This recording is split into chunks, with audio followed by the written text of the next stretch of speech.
বিসমিল্লাহির রহমানির রহিম। দেখো, শুরু করছি পরম করুণাময় আল্লাহ তাআলার নামে। আজকে আমি তোমাদের জন্য পরিমিতি অধ্যায় 16 এবং অনুশীলনী 16.2-এর 15 নম্বরের যে উদাহরণটি আছে সেটি তোমরা আজকে দেখো। এটি হচ্ছে একটি বহুভুজের সুষম বহুভুজের ক্ষেত্রফল নির্ণয় সম্পর্কিত বিষয় নিয়ে আজকে আমার আলোচনা। এখন তোমরা 15 নম্বরের যে উদাহরণটি আছে তোমার পাঠ্য বইয়ের, সেটি একটু ভালো করে খেয়াল করো। আমরা জানি যে n সংখ্যক বাহু বিশিষ্ট আমরা সূত্র শিখেছি যে n সংখ্যক বাহু বিশিষ্ট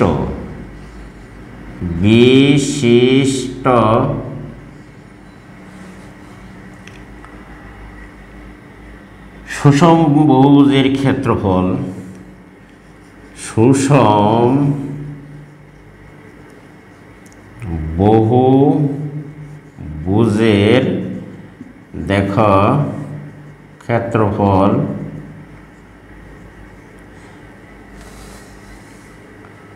সমান হলো সুষম বহুভুজের ক্ষেত্রফল সমান n square by 4 cot 180 degree by হচ্ছে তোমার n। এখানে সূত্রটি একটু খেয়াল করে নাও যে n সংখ্যক বাহু বিশিষ্ট সুষম বহুভুজের ক্ষেত্রফল n square by 4 cot 180 degree by n। এখানে এই সূত্রটির একটু ব্যাখ্যা দেখো যে এখানে n হলো বাহুর সংখ্যা, এখানে n হলো তোমার n হলো বহুভুজের বাহুর সংখ্যা, এটি তুমি খেয়াল রাখবা। আর এ হলো বাহুর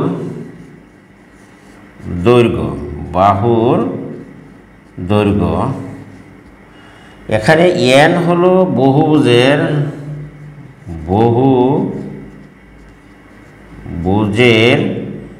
তোমার এখানে হবে যে n হলো বহুভুজের বাহুর সংখ্যা, n সমান হলো যে বহুভুজের বাহুর সংখ্যা, আর এ হলো তোমার বহুভুজের তাহলে বহুভুজের বাহুর দৈর্ঘ্য আমরা এইটুকু জেনে নিব। যেমন হলো যে n হলো বহুভুজের বাহুর সংখ্যা এবং এ হলো তোমার বহুভুজের বাহুর দৈর্ঘ্য, এই দুইটা বিষয়। আর থিটা হলো তোমার 180 ডিগ্রি বাই n, অর্থাৎ n এর মান দ্বারা 180 ডিগ্রিকে ভাগ করলে তোমার cot থিটার মান পাওয়া যাবে। আমরা এই সূত্রটুকু আগে আমরা একটু আয়ত্ত করে নেই, তারপরে দেখো যে এটুকু তোমরা একটু মনে রাখো যে এটি আমার প্রয়োজনে লাগবে ইনশাল্লাহ।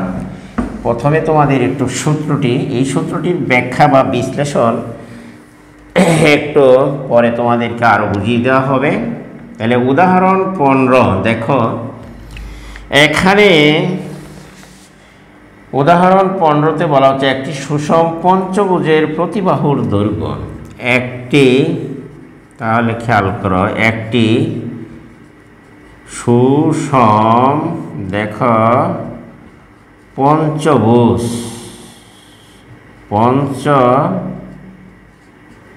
পঞ্চভুজের প্রতি বাহুর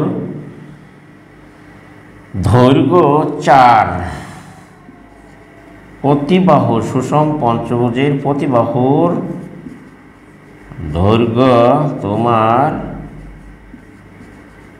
4 সেন্টিমিটার হলে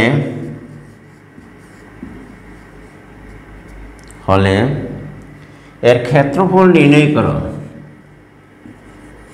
এর ক্ষেত্রফল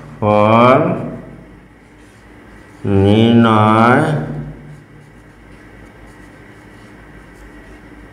করো। একটু খেয়াল করো, একটি সুষম পঞ্চভুজের প্রতিবাহুর দৈর্ঘ্য 4 সেন্টিমিটার হলে এর ক্ষেত্রফল নির্ণয় করো। তাহলে আমরা প্রথমে পঞ্চভুজটি এঁকে নিতে পারি। দেখো, পঞ্চভুজ এখানে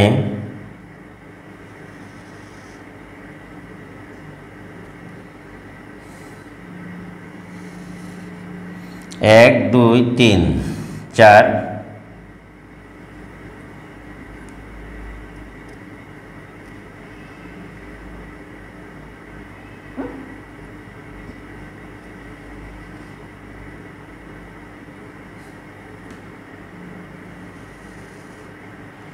এইখানে দেখো আমরা একটি পঞ্চভুজ এঁকে নিলাম।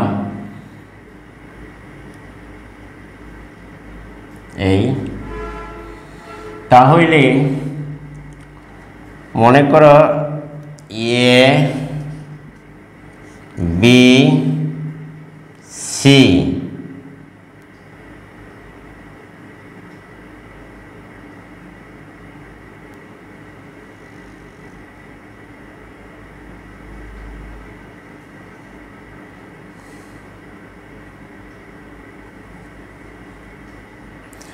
এ বি সি ডি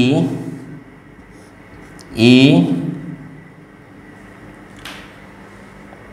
পঞ্চভুজ এঁকে নিলাম। তাহলে আমার ডাকে বলা হচ্ছে একটি সুষম পঞ্চভুজের প্রতিবাহুর দৈর্ঘ্য 4 সেন্টিমিটার। এখানে বলা হচ্ছে 4 সেন্টিমিটার হলে এর ক্ষেত্রফল নির্ণয় করো। আমরা জানি যে 3 বাহু দ্বারা সীমাবদ্ধ হলে ক্ষেত্র, এর নাম হচ্ছে তোমার ত্রিভুজ। 4 বাহু দ্বারা হলে নাম দিছে তোমার পঞ্চভুজ, 4 বাহু দ্বারা হলে হবে তোমার চতুর্ভুজ। তাহলে 3 বাহু দ্বারা সীমাবদ্ধ ক্ষেত্রের নাম হলো ত্রিভুজ, 4 বাহু দ্বারা হলে তোমার পঞ্চভুজ, 5 বাহু দ্বারা সীমাবদ্ধ ক্ষেত্রের নাম হবে পঞ্চভুজ, 4 বাহু দ্বারা চতুর্ভুজ, 6 বাহু দ্বারা হলে তোমার হবে এরকম, যেমন মনে করো 6 বাহু দ্বারা সীমাবদ্ধ ক্ষেত্রের নাম হলো তোমার ষষ্ঠভুজ। এভাবে যত বাহু তত ভুজ। আর আমরা তোমাদের প্রথমে শিখিয়েছি যে n সংখ্যক বাহু বিশিষ্ট যদি হয় ক্ষেত্রটি, তাহলে হবে n সংখ্যক বাহু বিশিষ্ট বহুভুজের, সুষম বহুভুজের। অর্থাৎ বাহু যদি সুষম বহুভুজ বলতে আমরা বুঝি যে প্রতিটি বাহুর দৈর্ঘ্য সমান হবে। তাহলে একটি সুষম পঞ্চভুজের এখানে প্রতিটি বাহুর দৈর্ঘ্য, যেমন A B B C C D D, এই প্রত্যেকটি বাহুর দৈর্ঘ্য সমান দেওয়া আছে। প্রতি বাহুর দৈর্ঘ্য এখানে দেওয়া আছে। তাহলে আমরা একটু মনে করি যে সুষম পঞ্চভুজের বাহুর দৈর্ঘ্য মনে করি বা ধরে নেই। আমরা ধরি যে সুষম, দেখো সুষম পঞ্চভুজ তার মানে হচ্ছে তোমার 5 বাহু দ্বারা সুষম পঞ্চভুজের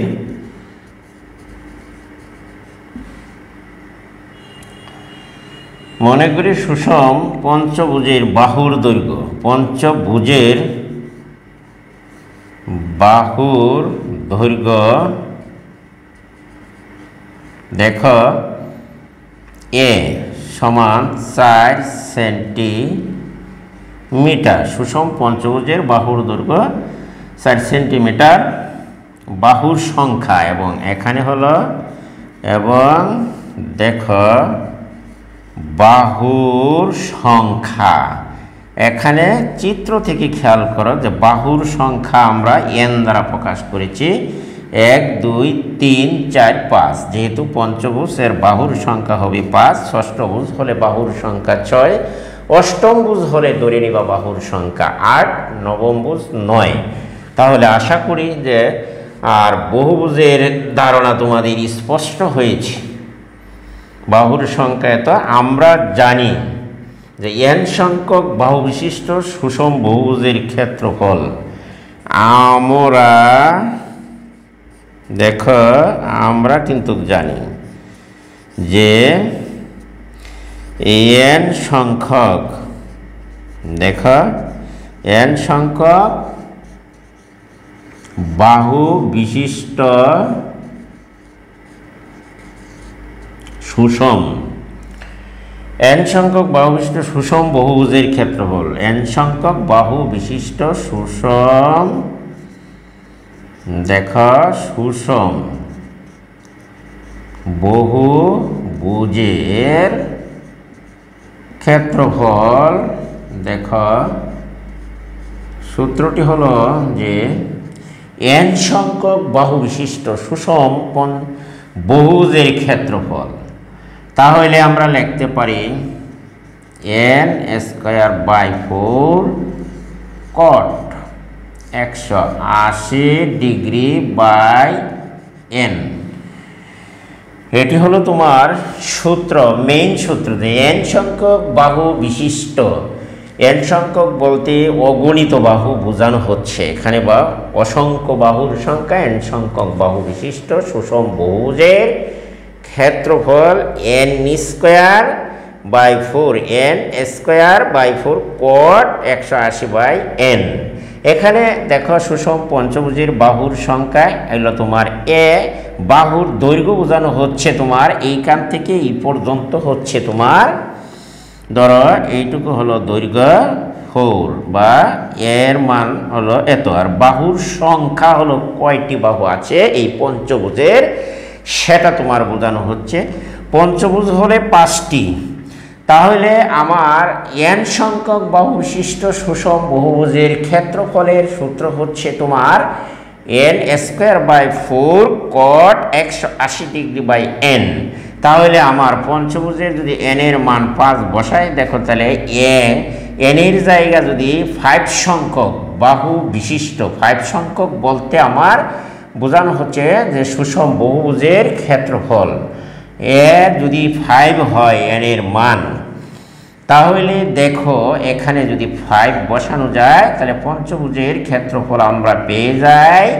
এখানে দেখো n এর মান যেহেতু হচ্ছে 5, তাহলে 5 সংখ্যক n এর মান 5 আর এর মান হচ্ছে তোমার 4। দেখো এখানে এর মান হলো তোমার 4, 4 এর উপরে স্কয়ার আর কট, যেহেতু কটের মান দেওয়া আছে এখানে যদি n দ্বারা ভাগ দাও 180কে, তাহলে 5 দ্বারা ভাগ করলে কত হয় দেখো, এখানে হলো 5 দ্বারা যদি ভাগ করা হয় 36 ডিগ্রি আসে।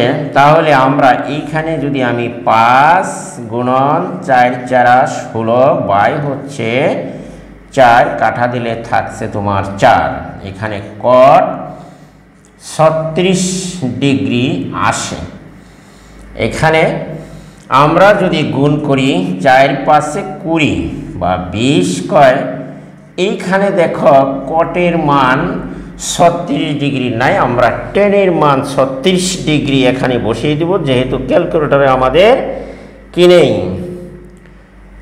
কট নেই সরাসরি, তাই আমরা কট না বসে টেন 36 ডিগ্রির মান আমরা যদি বসিয়ে দিই সেটি পাওয়া যায় তোমার, তার উল্টোটা তারা ইনভার্স করে যদি আমরা বসাই তাহলে 1 cot 36 ডিগ্রির মান পেয়ে যাই আমরা 1.376 আমরা পাই এত বর্গ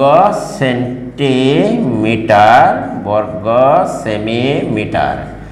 এখন যদি তুমি এটিকে গুণ করো তাহলে 27.528 27.528 বর্গ সেন্টিমিটার আমরা এটির মান পেয়ে যাই।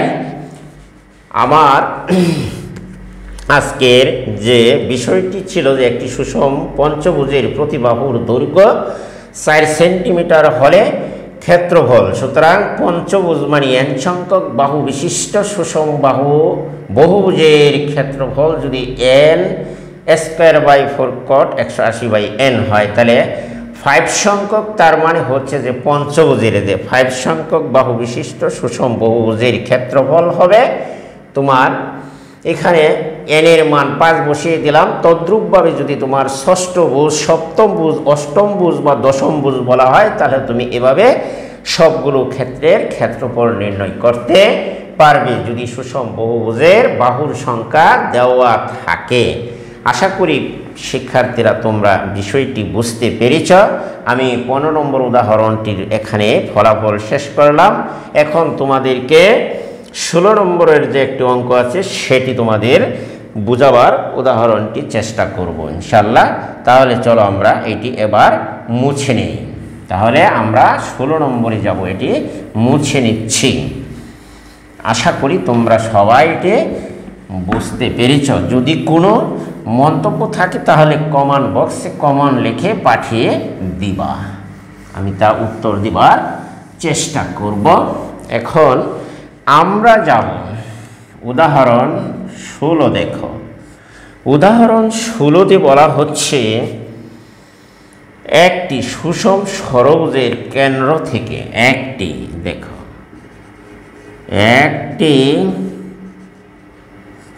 সুষম ষড়ভুজ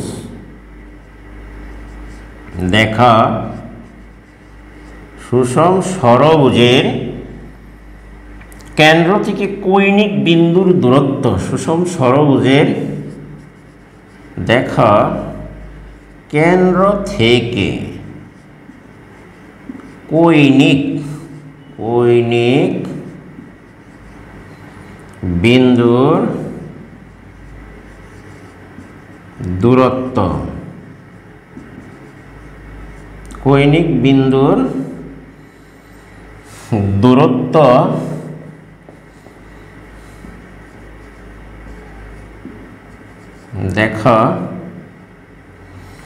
কৈনিক বিন্দুর দূরত্ব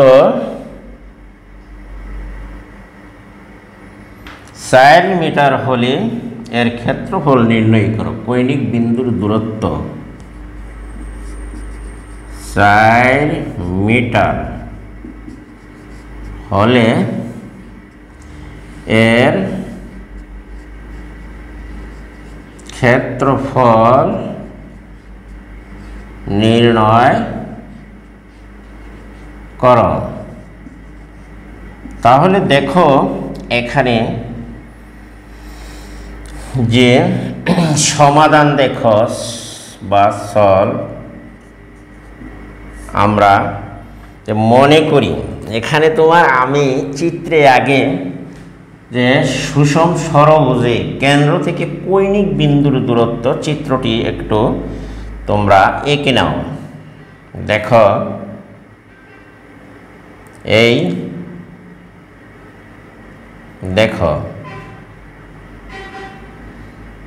আমরা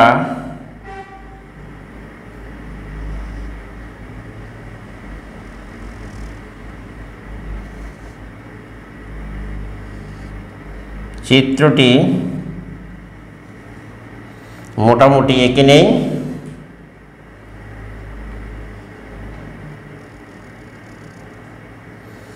সুষম ষড়ভুজ ধরো এটি হলো এ, তারপরে ধরো B, C, D, E, F. এরা যদি কৈনিক বিন্দুর দূরত্ব হচ্ছে কেন্দ্র থেকে কৈনিক বিন্দুর দূরত্ব, তাহলে আমরা যদি অঙ্কন করি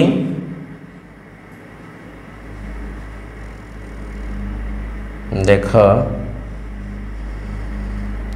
এই কেন্দ্র থেকে কৈনিক বিন্দুর দূরত্ব এইগুলো কেন্দ্র ও। এখন আমরা মোটামুটি চিত্রটি এঁকে নিলাম। দেখো এখানে তাহলে ডি ও সি এইখান থেকে এই কৌণিক বিন্দুর দূরত্ব হচ্ছে 4 সেন্টিমিটার। বলা হচ্ছে একটি সুষম ষড়ভুজের কেন্দ্র থেকে কৌণিক বিন্দুর দূরত্ব 4 মিটার হলে এর ক্ষেত্রফল নির্ণয় করো। তাহলে মনে করি এ বি সি ডি, দেখো চিত্র, A B C D E F একটি সুষম ষড়ভুজ ধরি বা মনে করি বা ধরি যে এ চিত্র দেখে দেখে লেখো A B C D E F, C D E F একটি দেখো যে সুষম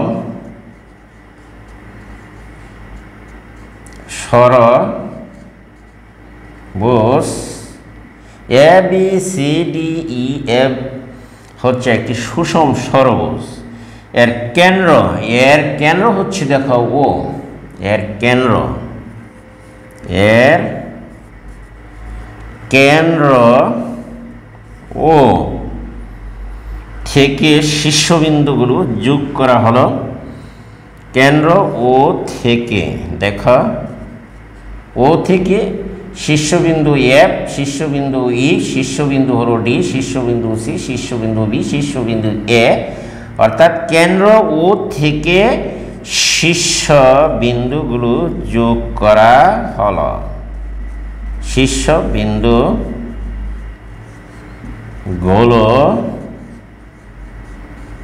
দেখো যোগ করা হলো। ফলে সমান ক্ষেত্রফল বিশিষ্ট 1 2 3 4 5 6টি ত্রিভুজ উৎপন্ন হয়। ফলে দেখো সমান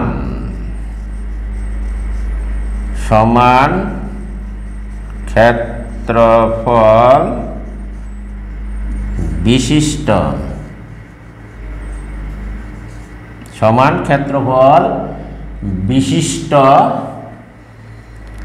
6টি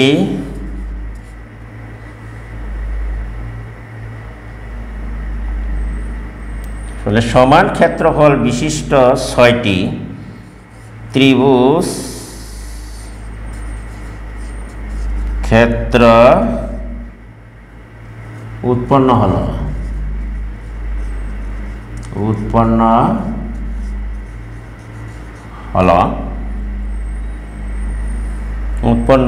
হয় বা হলো।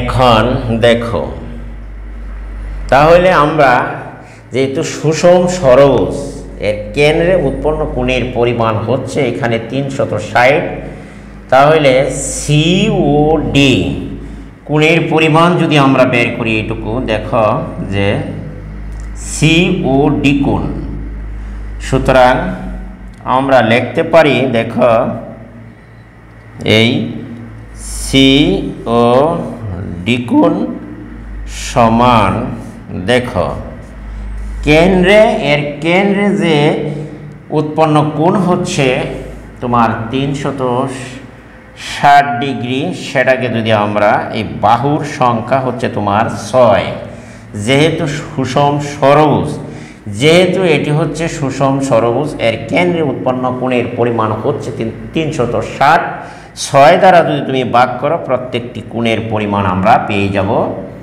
এখানে দেখো যে প্রত্যেকটি কোণের পরিমাণ আমরা পাই 60 ডিগ্রি। তাহলে যেহেতু প্রত্যেকটি কোণ এই কোণের পরিমাণ এটি প্রত্যেকটি কোণের পরিমাণ আমরা পেলাম 60 ডিগ্রি। তাহলে 60 ডিগ্রি যদি হয় তাহলে মনে হয় সি ও ডি হচ্ছে তোমার একটি সুষম অর্থাৎ সমবাহু ত্রিভুজ। এটি হচ্ছে তোমার সমবাহু ত্রিভুজ হলে এই বাহুর দৈর্ঘ্য বা ওসি হবে 4 এবং ওডি হবে 4 এবং সিডি হবে 4। যেহেতু সমবাহু ত্রিভুজ কোণের পরিমাণ যেহেতু হচ্ছে তোমার 60 ডিগ্রি, তাহলে এটি হচ্ছে তোমার সিওডি, অর্থাৎ প্রত্যেকটি ত্রিভুজ এ ও বি এফ, এ ও বি এই প্রত্যেকটি ত্রিভুজ হবে তোমার সমবাহু ত্রিভুজ। তাহলে সমবাহু ত্রিভুজ কারণ হচ্ছে প্রত্যেকটি কোণ বের হয়েছে তোমার 60 ডিগ্রি। তাহলে প্রত্যেকটি কোণ আমরা জানি ত্রিভুজের 3 কোণের যোগফল 180 ডিগ্রি হলে তাহলে হবে তোমার এটি সমবাহু ত্রিভুজ। আর সমবাহু ত্রিভুজের ক্ষেত্রফল নির্ণয়ের সূত্র আমরা জানি যে মনে করি কেন্দ্র থেকে শীর্ষবিন্দুগুলোর দূরত্ব এ মিটার। তাহলে ধরি বা মনে করি কেন্দ্র থেকে আবার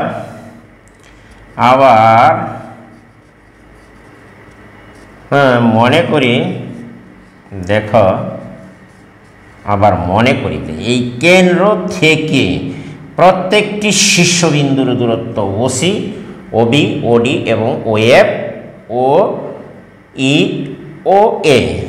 তাহলে মনে করি যে কেন্দ্র থেকে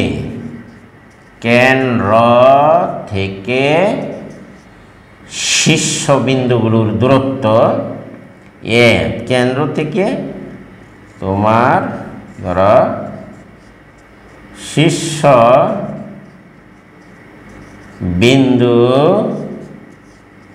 বিন্দুগুলোর দূরত্ব আমরা ধরে নিলাম এ ইকুয়াল টু 4 সেন্টিমিটার।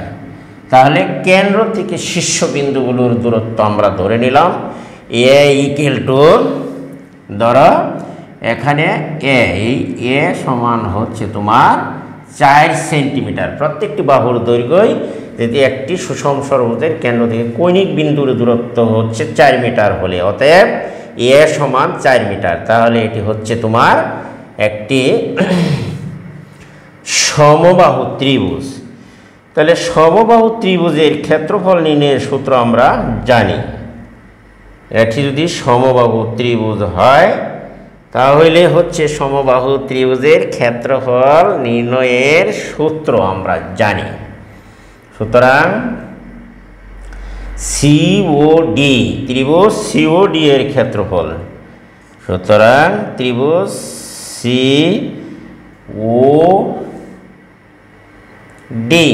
সিওডি এর ক্ষেত্রফল, তাহলে আমরা জানি ত্রিভুজের সিওডি এর ক্ষেত্রফল √3/4 ইন্টু এ স্কয়ার, √3/4 ইন্টু এ স্কয়ার, অথবা সুতরাং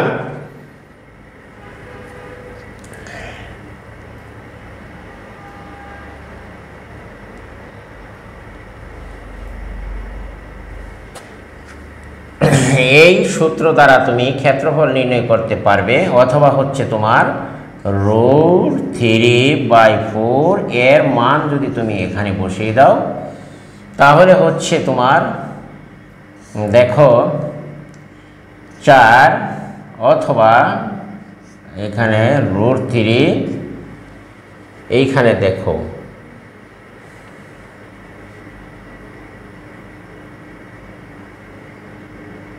4 4 16, তাহলে কাটাকাটি করলে এখানে আমরা পাই দেখো 4√3, এটির ক্ষেত্রফল পেলাম আমরা 4√3।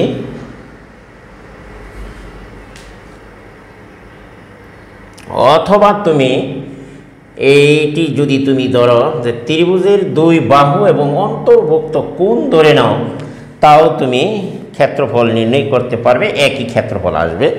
এখানে তুমি 2 বাহু এবং এর অন্তর্ভুক্ত কোণ যদি তুমি 60 ডিগ্রি ধরে নাও তাও দেখবে যে এটির ক্ষেত্রফল। অথবা তুমি ত্রিভুজটির ক্ষেত্রফল, অথবা দেখো, অথবা ত্রিভুজ সিওডি, দেখো ত্রিভুজ সিওডি এর ক্ষেত্রফল বিকল্প পদ্ধতি এর ক্ষেত্রফল তুমি যদি ধরো যায় ওসি বাহু এবং ওডি বাহু এর অন্তর্ভুক্ত কোণ হচ্ছে 60 ডিগ্রি, তাহলে তুমি এই সূত্র বসিয়েও, অর্থাৎ এ ইন্টু এ সাইন 60° এই সূত্র দ্বারাও তুমি ক্ষেত্রফলটি নির্ণয় করতে পারবে।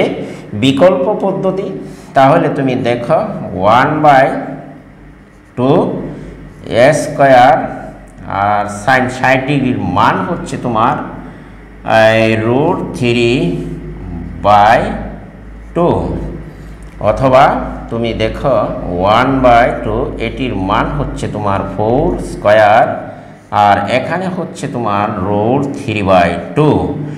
এই সূত্র বসালেও একই ফলাফল আসবে। তাহলে দেখো আমরা এটি মুছে নিতে পারি। তুমি যেটি ব্যবহার করো, তোমাদের দুটো সূত্রই আমি এখানে দিয়ে দিলাম। তাহলে দেখো যে আমরা গুণ করি, যদি 2 × 2 = 4, এইখানে থাকছে তোমার 4 আর এইখানে হচ্ছে তোমার √3 × 16, কাটাকাটি করলে এইখানে থাকছে 4, তাহলে 4 × √3, এত বর্গ সেন্টিমিটার। দেখো এত বর্গ সেন্টিমিটার আমরা দেখতে পাচ্ছি, এত বর্গ সেমি। তাহলে দেখো উভয় ক্ষেত্রে ফলাফল একই আসে। তুমি যেভাবেই করো, ওই হয়তোবা এই পদ্ধতিতে করবে, না হয় তুমি সিওডি এর ক্ষেত্রফল, এটি বইয়ের উদাহরণে করা আছে, দেখবে সিওডি এর ক্ষেত্রফল ½ × a × a অর্থাৎ এবি। যেহেতু অন্তর্ভুক্ত কোণ এবং বাহুর দৈর্ঘ্য দেওয়া আছে, এই সূত্র বসালেও তুমি এটি করতে পারো। আশা করি যে তোমরা এইটুকু বুঝতে পেরেছ। আমাদের যেহেতু বলা হচ্ছে যে সুষম ষড়ভুজের কেন্দ্র থেকে কৈনিক বিন্দুর দূরত্ব 4 সেন্টিমিটার হলে এর ক্ষেত্রফল, অর্থাৎ A B C D E F, এই সুষম ষড়ভুজের ক্ষেত্রফল আমার বের করতে হবে। আমি প্রথমে বের করেছি, দেখো এখানে সি ও ডি, অর্থাৎ দেখো সি ও ডি ত্রিভুজ, এই একটি ত্রিভুজের ক্ষেত্রফল আমরা বের করেছি।